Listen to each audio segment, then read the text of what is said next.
Penyebab Tukul Arwana sakit keras bocor, sahabat jadi dalang fakta mengejutkan. Dunia hiburan tanah air beberapa waktu lalu dikejutkan oleh berita yang datang dari Tukul Arwana. Presenter sekaligus komedian tersohor itu kedapatan tak sadarkan diri karena alami pendarahan otak. Sontak kabar tersebut membuat berbagai pihak kaget dan khawatir akan kondisi Tukul Arwana. Baru-baru ini, Maria Vania yang merupakan rekan kerja Tukul Arwana pun mengungkap fakta terbaru yang mengejutkan dari sang komedian. Awalnya, Maria Vania mengaku senang bisa menjadi orang yang sudah bisa bertemu dengan Tukul Arwana.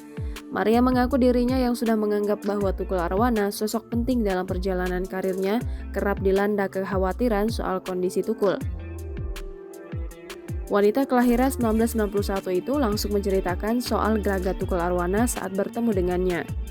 Fakta mengejutkan yang tak pernah diketahui siapapun dibongkar Maria ke hadapan publik. Tak hanya itu, ia juga mengungkapkan bahwa kondisi Tukul Arwana saat ini mengalami naik turun mood.